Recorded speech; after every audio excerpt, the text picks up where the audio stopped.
Good morning. Assalamu alaikum, children. Hope you all are fine. First of all, I will introduce myself. Myself, Sheikh, teaching political science at Global Coaching Academy, Pulwama.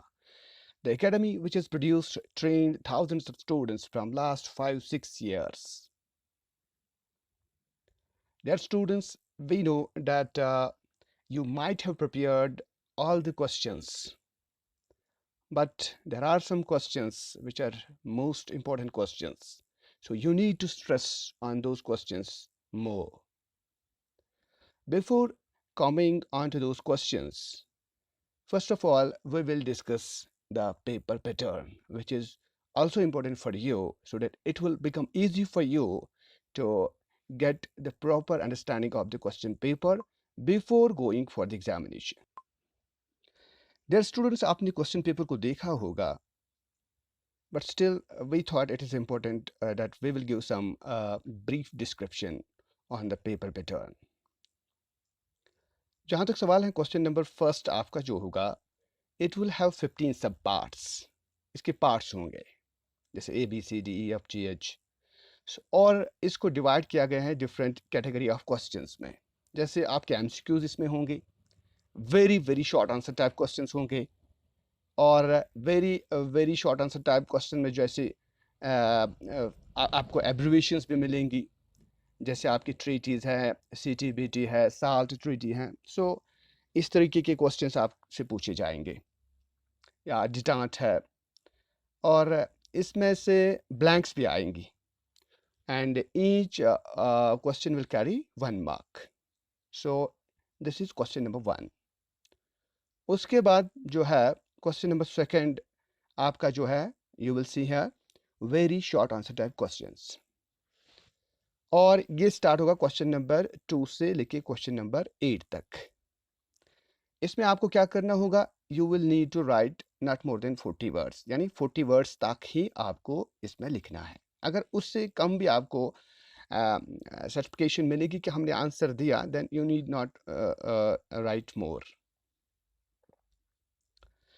Then question number 9 से लेके 13 तक will be short answer type questions, और आपके लिए जो है रखा गया है कि you need to write not more than 100 words, यानी 100 वर्ड्स तक ही आपका आंसर आना चाहिए.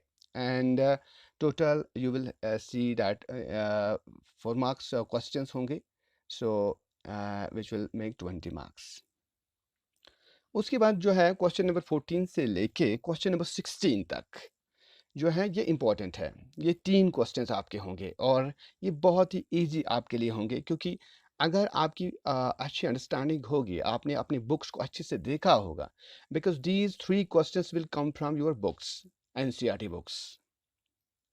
देखिए इसमें 2 पैसेजेस होंगे. जैसे मैं आपको बता दूं, आपका जो फर्स्ट चैप्टर है, for example cold war era जो है आपका जो फर्स्ट चैप्टर है, तो उसमें से फॉर एग्जांपल अगर मैं आपको बता दूं कि आपका जो क्यूबन मिसाइल क्राइसिस है, तो उसमें से एक पैरा आएगा, ठीक है. तो उसके नीचे से फिर क्वेश्चंस दिए होंगे, तो ये सिंपल आपके लिए होगा. आपको उसी जो है पैसेज जो है उसी से क्वेश्चंस का आंसर मिलेगा. तो ये 5 इंटू 5 हो गई 10, बहुत ईजी होगा आपके लिए. और उसके बाद मैप भी होगा, और मैप में सिंपली क्या आप देखेंगे, आपके जितने भी मैप्स आपके बुक्स पे हैं, जैसे मैं एग्जांपल आपको दूं, आपकी फर्स्ट जो फर्स्ट चैप्टर है उसमें भी एक मैप है, सेकंड चैप्टर में है जैसे कि US hegemony in world politics, उसमें भी मैप है. और मैं आपको एक एग्जांपल दूं कि फॉर एग्जांपल अगर वहाँ पर एक वर्ल्ड मैप आएगा, उसमें आपको दिखाना पड़ेगा कि ऑयल प्रोड्यूसिंग कंट्रीज़ को मेंशन करना होगा सिंपली. तो उसमें वो सारी कंट्रीज़ दी हुई होंगी, और उसके नीचे आंसर्स दिए हुए होंगे, तो और आपको वहाँ पे उनका जो है वो दिखानी होगी. Then coming on to the last section, which will be the long answer type questions. And उसमें क्या होगा कि इंटरनल चॉइस होगी, एंड उसमें जो आपकी जो राइटिंग होगी वो ज़्यादा से ज़्यादा 150 वर्ड्स तक ही रहनी चाहिए, और उससे ज़्यादा नहीं. सो ये आपके लिए इम्पोर्टेंट भी होता है कि आप ज़्यादा ना लिखें, क्योंकि आपको टाइम मैनेज भी करना होता है. और जहाँ तक सवाल है पॉलिटिकल साइंस का, you need to write brief and to the point, क्योंकि ज़्यादा आपको आपको वही लिखना है जो आपको क्वेश्चन में पूछा जाता है. So coming on to the next main part of this lecture, that is important questions for you for the examination. जैसे मैंने पहले भी बताया आपको कि that we know that you have prepared the whole syllabus, but there are some important questions which you need to give more stress, more importance, and we hope that you will get the 100% marks.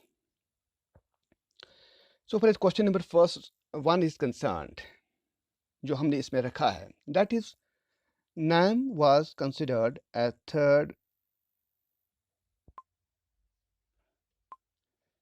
NAM was considered a third option by third world countries. How did this option benefit their growth during the peak of the Cold War? So it's a simple question. If you have remembered that NAM, non-alignment movement, was a movement started by the third world countries, and third world countries means the countries which are the uh, Asian, African, and Latin American countries. What was there in the Cold War?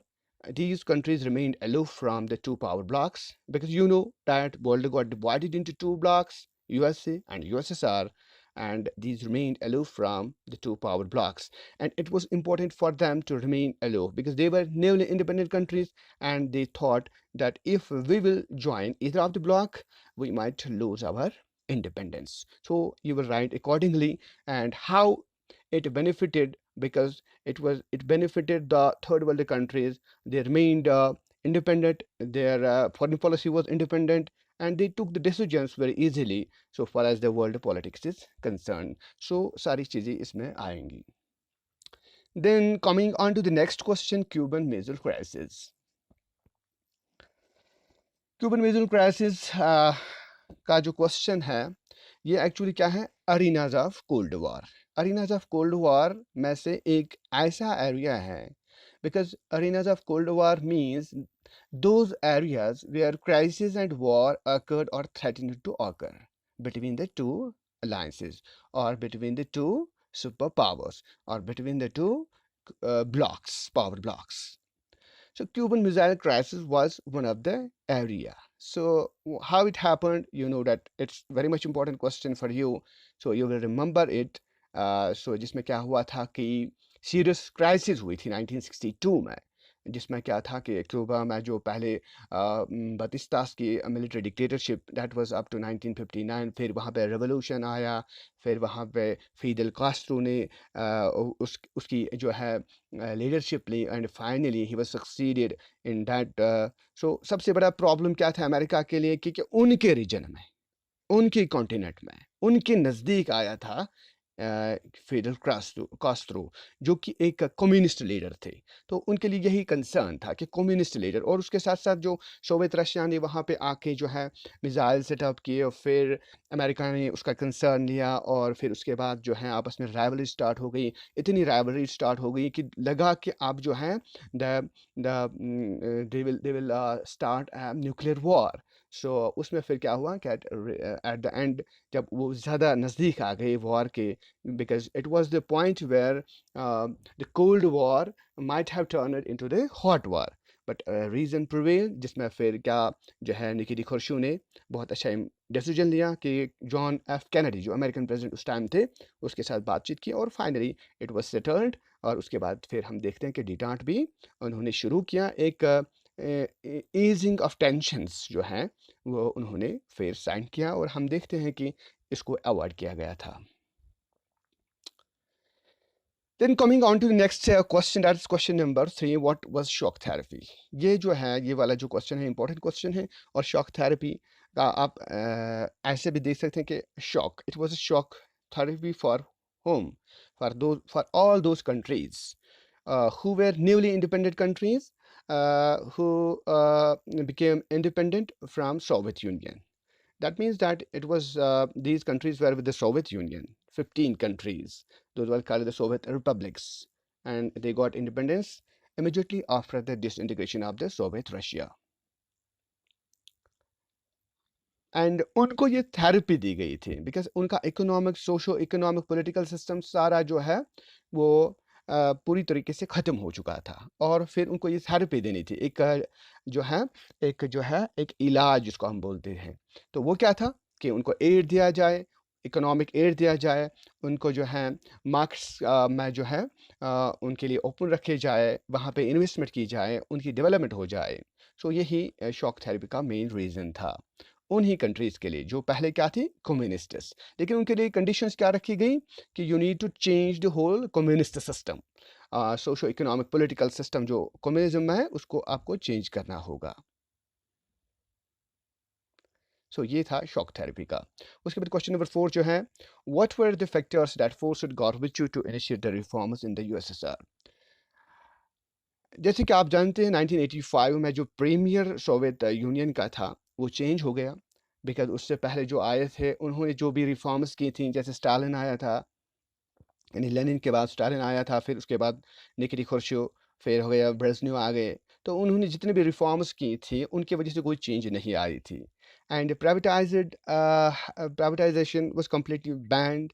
And जो वहाँ पे सारी चीज़ें public की हो गई थी, government की हो गई थी, उनकी वजह से वहाँ पे क्या हुआ था, वहाँ की जो प्रोडक्शन वगैरह हैं वो सारी ख़त्म हो गई थी। और इस तरीके से गाबचू ने रिफॉर्म्स लाई, जिसको जैसे कि आप जानते हैं उन रिफॉर्म्स का नाम ग्लासनास्ट एंड दूसरी थी वो दैट मीन्स रिस्ट्रक्चरिंग, परस्टोकिया एंड ग्लासनास्ट जो उनकी जो रिफॉर्म पॉलिसी थी। और आपको वही इसमें लिखना है, what were the factors that forced Gorbachev to initiate the reforms in the USSR. उसमें आपको यही कि वो पहले आप वो फैक्टर्स लिखेंगे, वो काजेज़ लिखेंगे, जिन काजेज़ ने इनको मजबूर किया था कि उन्हें रिफॉर्म्स को लाया जाए। सो उसके बाद discuss any 5 causes or you can say factors of disintegration of USSR. जहाँ तक सवाल है काजेज़ का, so you will write down in points then a brief description of those points. For example, economic stagnation was there, that जो stagnation हुई है because the production was less than, और उसके साथ साथ आप पॉलिटिकल एंड एडमिनिस्ट्रेटिव स्टैग्नेशन भी लिखेंगे। रोल ऑफ गॉर्बेचुव रोल ऑफ गॉर्बेचुव ये इसमें आएगा कॉज में। Rise of nationalism and desire for sovereignty. So these 4-5 points you will write down. So this is an important question so far as examination is concerned. Then question number 6, coming on to the question number 6, how far is it correct to say that the 9/11 attack on the World Trade Center was the attack on the US hegemony? Explain. सो जैसे कि आपको पता ही है कि 9/11 जो था 2001 में, सो attack को वर्ल्ड ट्रेड सेंटर पर और पेंटागन पर भी जो था, तो उसकी वजह से ऑलरेडी जो आपको पता होना चाहिए कि जो हेजेमनी है उसको कब अमेरिका ने अप्रूव किया था। It was proved immediately after the disintegration of the Soviet union. उसके बाद ही हम देखते हैं कि गल्फ वार स्टार्ट हो गई, और गल्फ वार में वो सारी चीज़ें अमेरिका ने वर्ल्ड को दिखाई थी कि that we are the only source super powers on the planet Earth. So इस तरीके से आप इसमें लिखेंगे कि अब जब उन्होंने किया था, they proved their hegemony at the international level. So then this was the first attack on their hegemony. So ये चीज़ें आप इसमें लिखेंगे, ऐड करेंगे। Then coming on to the question number 7, explain the hegemony of the United States of America as a structural power or hard power. Maybe या तो structural power को question आएगा वहाँ पे, या हार्ड पावर में। तो इसमें आप वो सारी एग्जांपल्स देंगे, जैसे स्ट्रक्चरल पावर में कैसे उन्होंने इकोनॉमिक वर्ल्ड इकोनॉमिक स्ट्रक्चर को बनाया है, कैसे वो उसमें भी हेजेमन है, कैसे उन्होंने बटन वुड्स एग्रीमेंट के बाद जो है आईएमएफ एंड वर्ल्ड बैंक को किया है, डेवलप किया है, और उसके साथ साथ उन्होंने सारी कंट्रीज़ के लिए ऐसा इकोनॉमिक स्ट्रक्चर वर्ल्ड लेवल पे बनाया है जिसमें सारी कंट्रीज़ को इनके साथ लिंक होना ही पड़ता है। You can give the example of China. Even up to 2001, China was not member of that World Trade Center, but with the compulsions at the international level and the circumstances which were there, China was also compelled to uh, include itself into the world economic system. करें अगर आप India की भी बात करेंगे तो India भी 1991 में हम देखते हैं कि इसके साथ जुड़ गया।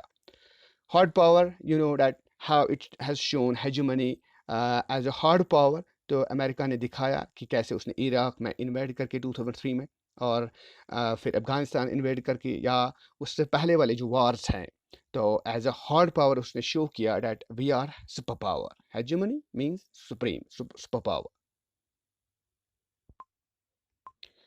or you can say hegemony means total domination, in which world order was controlled politically, economically, culturally, and militarily.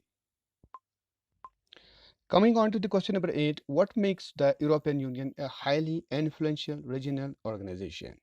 इसको हम सुपरनेशनल ऑर्गेनाइजेशन भी कहते हैं. So, you know all about this, so far as the historical background is concerned, कि जैसे 1949 में council of Europe पहले बना, और कोऑर्डिनेशन और आपस में जो है ट्रेड वगैरह उन पॉलिसीज़ को बनाने जितने भी इसके मेंबर्स थे.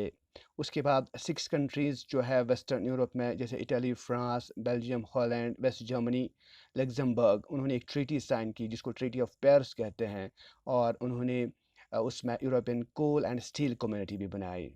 फिर उसके बाद हम देखते हैं कि एक नेक्स्ट स्टेप उन्होंने लिया कि यूरोपियन इकोनॉमिक कम्युनिटी को बनाया. फिर फाइनली 1992 में, after the disintegration of the Soviet union, हम देखते हैं कि ये जो कंट्रीज़ है, और वो कंट्रीज़ भी जो सोवियत यूनियन से जिनको इंडिपेंडेंस मिली, उन्होंने मिल के एक ट्रीटी साइन की, दैट्स कॉल्ड मैस्ट्रिच ट्रीटी. ये इंपॉर्टेंट क्वेश्चन हो सकता आएगा, 2 marks question. What do you mean by Maastricht treaty? So जो नीदरलैंड्स में साइन हुई, और उसी का रिजल्ट था कि यूरोपियन यूनियन को बनाया गया. अब ये यूरोपियन यूनियन क्या था? पॉलिटिकल इकोनॉमिक, जिसमें उनकी पार्टिसिपेशन थी, और इंटरनेशनल लेवल पे एज होल उन्होंने कहा कि हम जो हैं अपनी पॉलिसीज़ को आगे ले. अगर आप देखें कि टोटल मेंबरशिप इनकी 28 हैं, लेकिन हम देखते हैं कि लास्ट ईयर जो है कि ये सिर्फ 27 ही रह गई है, बिकॉज यूके जो है जो 2020 जनवरी 2020 में वहाँ से निकला, और आज उनकी जो मेंबरशिप है डैट इज़ 27.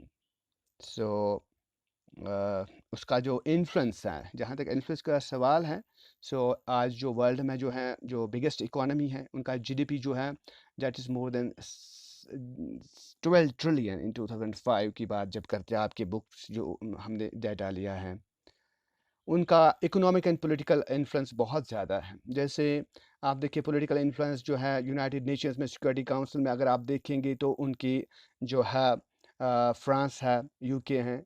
सो यूके तो अब निकला, लेकिन फ्रांस है, वहाँ पे जर्मनी है. सो वो वर्ल्ड की पॉलिटिक्स में बहुत ज़्यादा इन्फ्लुएंस डालते हैं, क्योंकि यूनाइटेड नेशंस में वो परमानेंट मेंबर्स हैं.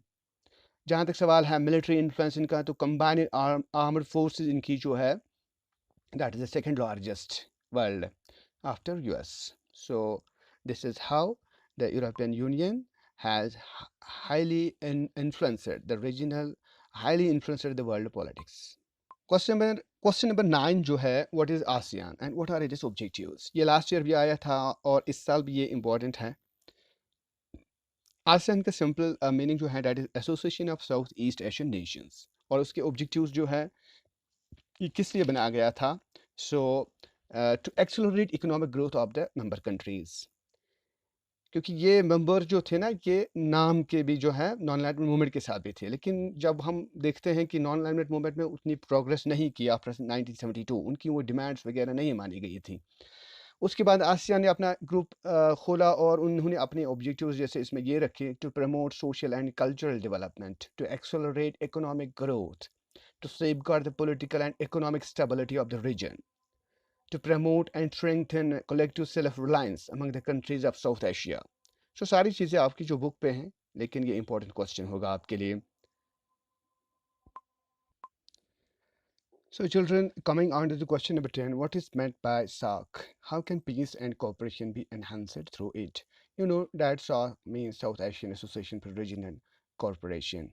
It was formed in 1985, and these 7 countries participated. Then we see that Afghanistan was also included in the South Asian, this regional cooperation, and the main purpose was to uplift the whole region. socio-economic and political development. So you will see all those things from your book. You will mostly focus on the material which is on the book.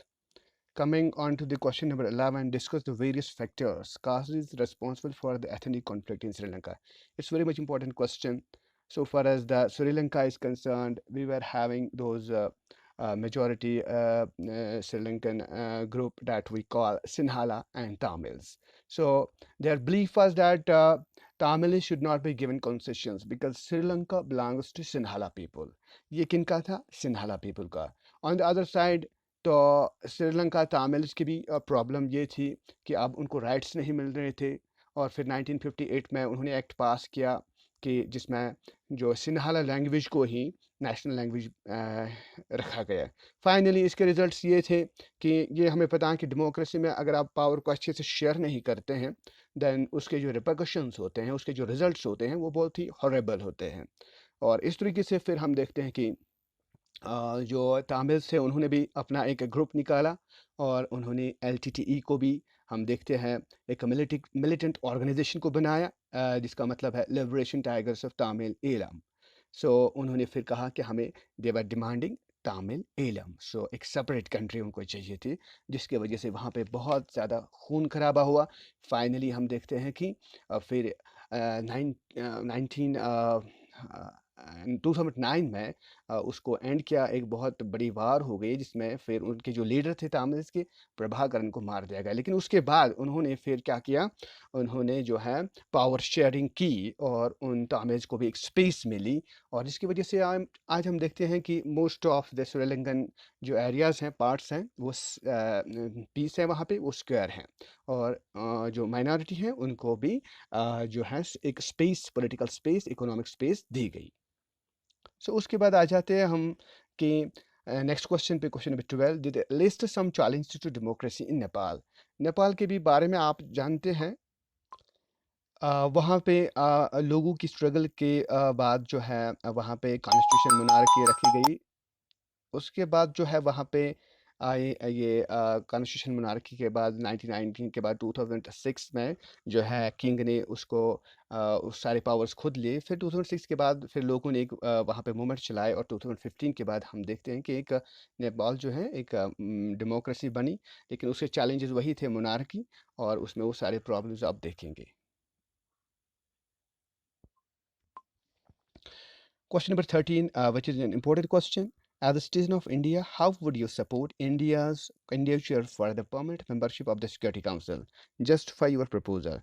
इसमें वो सारी चीज़ें आप लिखेंगे जैसे कि India is the largest democracy in the world so far as the population is concerned, second populous country in the world, और उसके साथ साथ जो है इंडिया की जो पीस कीपिंग फोर्सेस हैं जो वर्ल्ड में पार्टिसिपेट करती हैं पीस मेंटेन करने के लिए, और जो भी डिसीजन मेकिंग होती है eight the international level United Nations में, उसका एक बहुत ही जो है इसमें शेयर होता है इंडिया का। वो सारी चीज़ें इसमें आएंगी।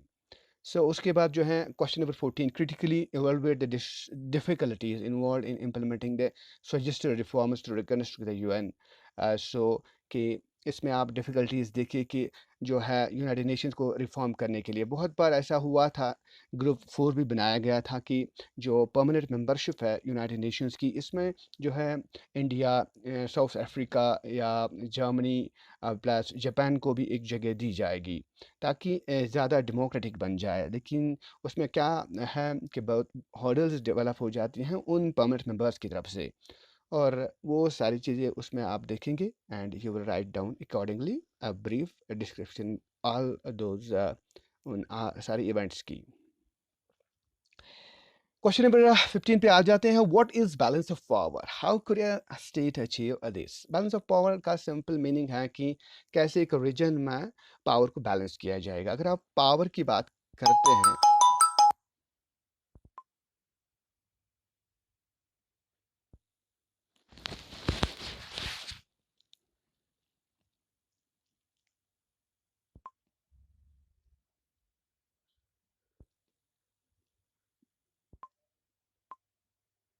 सो ग्लोबलाइजेशन में आप यही देखेंगे that you will see that how economic globalization means that कैसे वेस्ट की जो आजकल हम देखते हैं एमएनसीज हैं, डिफरेंट कंपनीज है, वो कैसे वेल्थ को यहाँ से लेके वहाँ मतलब अपने ले जाते हैं। सो स्ट्रक्चर जो इकोनॉमिक स्ट्रक्चर है वो भी उन्हीं का है, और उसकी कॉन्सिक्वेंसेज यही हैं, जो थर्ड वर्ल्ड कंट्रीज़ हैं उनकी इकोनॉमी जो है दिन ब दिन वीक होती जा रही हैं, और वेस्ट की दिन ब दिन जो है उनकी जो है अच्छी होती जा रही है। Then coming on to the question number 17, what is meant by common but differentiated responsibilities? How could we implement the idea?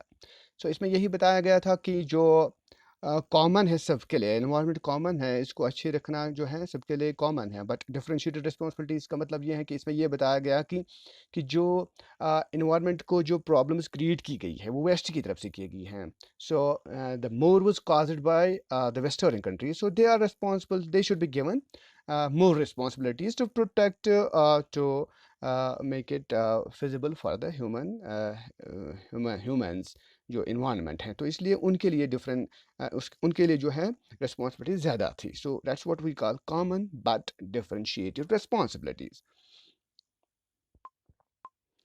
उसके बाद आ जाता है next question, what is meant by the global commons, what are the outcomes of the Rio summit. So global commons का simple meaning जैसे Antarctica है, so जैसे space है, सो ये सारे ग्लोबल कॉमन्स हैं, हमें इन चीज़ों को कैसे प्रोटेक्ट करना है, तो उसके आउटकम्स आए थे, जैसे जो है रायो समिट में जो उसमें एक एजेंडा लिया गया था कि क्लाइमेट चेंज, बायोडाइवर्सिटी जो है, और इसमें 21 जो है एजेंडा रखा गया था कि कैसे इन चीज़ों को हम अचीव कर सके, और जो है ये 1992 में उसका जो उसका जो दूसरा नाम है दैट्स अर्थ समिट, उसका दूसरा नाम अर्थ समिट है। क्वेश्चन नंबर 19 में, how has globalization impacted on India and how is India in turn impacting globalization. ये तो फिर 1991 के बाद ही जो सारी प्रोसेस इंडिया में होती है, और इसकी वजह से हम देखते हैं कि अब इंपोर्ट एक्सपोर्ट ये सारी चीज़ें हो जाती हैं, और इंडिया का जो है बहुत बड़ा शेयर अब ग्लोबल इकोनॉमी में है, fifth largest economy in the world.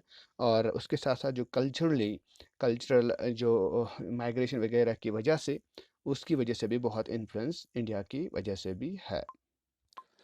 Question number 20 पे आ जाते हैं, discuss the challenges faced by independent India during the process of nation building. इसमें बहुत सारे चैलेंजेस थे, जैसे पार्टीशन हुई थी, और उसके बाद जितने भी चैलेंज थे, माइग्रेशन जो माइग्रेंट्स थे उनकी चैलेंजेस थे, और इतनी डाइवर्सिटी थी, और सारे ग्रुप्स को एक साथ लेना था, उनके लिए कॉन्स्टिट्यूशन बनाना था, और वो ऐसा कॉन्स्टिट्यूशन बनाना था कि जिसमें सारे राज़ी हो जाए, सारे groups, because India was a diverse country including thousands of castes, regional groups, linguistic groups। सो ये सारी चीज़ें इसमें आप लिखेंगे कि कैसे ये चैलेंज बनी नेशन बिल्डिंग के लिए। क्वेश्चन नंबर 21 पे, describe the organization of Congress party as a social and ideological coalition. Congress party के बारे में आपको बताई है, even during the national movement we see that it was an called as an umbrella organization. उसमें सारे थे, सोशलिस्ट्स भी थे, डेमोक्रेट्स भी थे, लिबरल डेमोक्रेट्स भी थे, कम्युनिस्ट्स भी थे, और इस तरीके से एक अम्ब्रेला ऑर्गेनाइजेशन थी, तो वो सारी चीज़ें इसमें लिखेंगे आप। In the post-Cold War era, what is the nature of India's foreign policy in terms of shifting alliance in the world of politics? आपको पता ही होगा कि up to 1991, when Soviet Union was there, India was having a close relationship with the Soviet Union, even though it was not joined with either of the bloc, USSR or USA. But there were relations so far as the USSR is concerned. At the time, because India is having having an independent foreign policy. So उसके बाद हम देखते हैं कि जब disintegrate हुआ, तो India का जो टेल था that has shifted them towards the USA। so वो shift आप देखेंगे, लिखेंगे इसमें कि उसके बाद आज भी अगर आप देखेंगे कि it's much more close to USA than to USSR। ठीक है, ओके। So question number 23 में, highlight the major contribution made by Pandit Jawaharlal Nehru to the foreign policy of India। सो इसका कंट्रीब्यूशन, ये वाला क्वेश्चन लास्ट ईयर भी आया था, और एक इंपॉर्टेंट क्वेश्चन है कि इसका तो बहुत बड़ा एक कंट्रीब्यूशन है। इसमें यही लिखेंगे कि अगर आप देखेंगे नाम को, नॉन अलाइनमेंट मूवमेंट उसी ने फाउंड की थी, और उसका वही बिलीव था that if we are going to join either of the block we might lose our independence. और हमारे बहुत सारे अभी चैलेंजेस हैं, हमें तो वही चैलेंजेस करने चाहिए, अपने इकोनॉमी को बढ़ाना चाहिए, तो उसका बहुत बड़ा कंट्रीब्यूशन था। फॉरेन पॉलिसी उसकी ऐसी थी कि जिसकी वजह से जो है इंडिया ने सारा फोकस अपनी इकोनॉमी, अपनी डेवलपमेंट पे किया, और वो किसी वर्ल्ड के ऐसे इश्यूज़ में इन्वॉल्व नहीं हुआ। रही बात कि वर्ल्ड में उस टाइम जो जितने भी इश्यूज़, जैसे कोरियन वार हुआ था, उसमें उसकी फॉरेन पॉलिसी ये रही कि कैसे पीस को मेंटेन किया जाए, क्यूबन मिसाइल क्राइसिस को वहाँ पे कैसे मेंटेन किया जाए। तो इंडिया ने उस टाइम अपनी फॉरेन पॉलिसी, और वो न्यूट्रल रहा, और पीस के लिए जो है उसने वहाँ पे जोर दिया। Explain the main reason responsible for the split in Congress during 1969। उसमें वही था कामराज, एक से एक और से, और दूसरे ओर से इंदिरा गांधी जो थी, उनमें जो रिफ्ट डेवलप हुआ था, जो संजीव रेड्डी और दूसरे कैंडिडेट जो प्रेसिडेंशियल कैंडिडेट थे, वीवी गिरी, और फाइनली उसमें वीवी गिरी को प्रेसिडेंशियलशिप मिली, और उसके साथ ही ये फिर स्प्लिट भी हुआ। Evaluate the Congress of Declaration of Emergency 1975। तो जो कॉन्सिक्वेंसेज उसकी यही थी कि लिबर्टीज़ जो लोगों की थी वो ख़त्म हो गई, फंडामेंटल राइट्स ख़त्म हो गए थे, और उसके साथ साथ बहुत सारे लोगों को जेलों में बंद किया गया था। तो यही कुछ जो है उसकी कॉन्सिक्वेंसेज हुई, और डेमोक्रेसी का जो है वो कम्प्लीटली जो है was not allowed the democratic values. Explain the reasons for students' movement of 1971 in Bihar and the role played by Jayaprakash Narayan in this movement। तो जयप्रकाश नारायण का बहुत ही बड़ा रोल था, जो टोटल रेवोल्यूशन की कॉल उसने दी थी कि सोशो इकोनॉमिक पॉलिटिकल जो रेवोल्यूशन है वो लाना है, और ये स्टार्ट हुई थी बिहार में, और बिहार के स्टूडेंट्स के साथ मिल के उसने, और फिर हम देखते हैं कि कैसे वो फिर फाइनली पार्लियामेंट हाउस तक आ गए, और that actually became the force which was then which compelled the Indira Gandhi to go for the elections. Explain the reasons for the imposition of emergency in India in 1990s 1975। तो reasons ये थे कि वही जैसे कि मैंने बताया था कि इंदिरा गांधी के अगेंस्ट केसेस हो गए थे, और कुछ ऐसे लीडर्स हैं जिन्होंने उस केस को लिया गया था कि उसका जो इलेक्शन है, जो फिर उस टाइम इमीडिएट काज था कि इलेक्शंस जो है उस टाइम हुए थे, there was a rigging in those elections, and then उसने डिक्लेयर इमरजेंसी की, और बहुत सारे और काजेस हैं जो आप देखेंगे और उनको लिखेंगे। Identify the reason which led to the Chipko movement in UP. Chipko movement में यही हुआ था कि कैसे उन ट्रीज़ को काट दिया जाता था, लेकिन उसमें सबसे बड़ी जो मूवमेंट में जो रोल किया था वो वुमेंस ने लिया था। तो वुमेंस की वजह से उन्होंने उन ट्रीज़ को हग करना शुरू कर दिया, ताकि जो है ट्रीज़ को बचाया जाए। तो फिर वो सारी जो मूवमेंट है that was spread to all parts of the country, and then government also recognized the movement as well as has created new laws for the protection of the forests। Discuss the causes of Narmada बचाओ आंदोलन। तो नर्मदा बचाओ आंदोलन, जैसे आपको पता है कि जब ये डैम बनाया गया था, वो सरदार सरोवर डैम, तो वहाँ पे एक आंदोलन शुरू हुआ कि इस डैम को ना बनाया जाए, क्योंकि इसकी वजह से बहुत सारे जो विलेजेस हैं 245 विलेजेस को सफ़र हो जाएंगे, उनको रिलोकेट होना चाहिए। तो इस वजह से फिर हम देखते हैं कि कैसे ये उसको बहुत देर तक नहीं बना दिया गया। फिर फाइनली गवर्नमेंट ने डिसीजन दिया और उनको वो सारी सुविधाएं दी गई। What was Mandel Commission?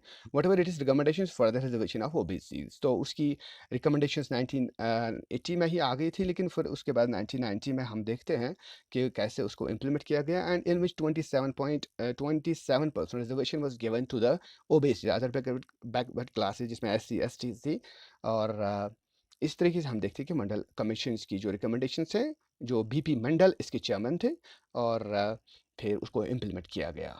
Analyze the situation of Jammu and Kashmir after the scrapping of Article 370। इसके बारे में तो सब आप अवेयर है ही है कि उसके बाद कैसे क्या सिचुएशन हो गई। ये इसलिए ये वाला क्वेश्चन इंपॉर्टेंट है, क्योंकि हो सकता है इसमें अगर आपने ये सारा एनालाइज किया कि फ्राम 5 अगस्त 2019 के बाद क्या हुआ, तो वो सारी चीज़ें आप जहन में रखेंगे, तो कोई ना कोई क्वेश्चन आप जब आप ये सारा एनालाइज करेंगे, दैट मीन्स कि आपको आया ही आएगा, उसमें कोई प्रॉब्लम नहीं होगी। तो आप सारी चीज़ें एनालाइज करेंगे कि कितनी चेंजेस क्या हुआ, तो आप उसी हिसाब से फिर लिखेंगे जैसे क्वेश्चन आएगा। लेकिन यहाँ पे मैंने इसलिए ये रखा कि analyse the situation of Jammu and Kashmir after the scrapping of article 370, क्योंकि आर्टिकल 370 के बाद जितने भी चेंजेस आ गई, तो उन चेंजेस में आप में से कोई ना कोई क्वेश्चन पूछा जाएगा। Trace the significance of BJP as a political force in India. Political, Indian political since 1980s। तो 1980s के बाद जो बीजेपी आई तो इसने कितनी चेंजेस की, और रिसेंटली 2014 इलेक्शंस के बाद और 2019 इलेक्शंस में कितनी डेवलपमेंट्स हो गई, तो वो आप लिखेंगे। सो इसके साथ ही, so these are 32 total questions. So you will, inshallah, you will find that most of the questions will come from this guest paper. And so far those 2 marks questions, 1 mark questions are concerned, for that you will see see both the books, and you will prepare the whole syllabus. But so far as the long answer type questions are concerned, 4 marks and 6 marks, inshallah you will find that all those questions will come from this guest paper. Thank you very much, students.